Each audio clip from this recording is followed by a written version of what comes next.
पालकाला वाटतंय की आपलं पोरगं इंजिनियर असेल, फार्मसी असेल, ऍग्रिकल्चर असेल, MBBS असेल, JEE असेल, त्यानं काहीतरी करावं बाबा. पण हे करण्यासाठी जेव्हा त्याला इंजिनियर व्हायचे, त्याला फार्मासिस्ट व्हायचे किंवा त्याला ऍग्रिकल्चर डिपार्टमेंटमध्ये करिअर करायचे, तर त्यासाठी त्याला एक परीक्षा द्यावी लागते. त्या परीक्षेचं नाव असतं MST CET. मग ही परीक्षा दिल्यावर काय होतंय, जर त्याला टॉप स्कोर आला, चांगला स्कोर आला, तर त्याला टॉपचं कॉलेज मिळते आणि टॉपचं कॉलेज मिळाल्यावर त्या कॉलेजचा दर्जा पाहून त्याला टॉपचं पॅकेज मिळते. मग प्रत्येक पालकाची ही इच्छा असते ना.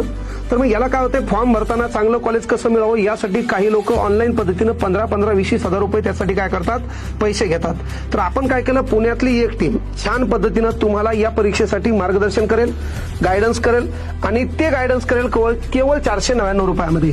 त्यामध्ये काय होईल बाबा, रेकॉर्डेड असेल, लाईव्ह असेल आणि 70 दिवसाच्या कालखंडामध्ये लक्षात घ्या तुम्हाला छान पद्धतीनं PCM असेल, फिजिक्स केमिस्ट्री मॅथ असेल, फिजिक्स केमिस्ट्री बायोलॉजी असेल, हे सर्व विषय शिकवले जातील. मुळात माझं आर्टमध्ये शिक्षण आहे, आपल्याला इकडं काही धतुरा माहित नाही, पण चांगल्या शिक्षकांच्या मार्फत कमी फीसमध्ये तुमच्यापर्यंत नेण्याचं काम मी करणार आहे.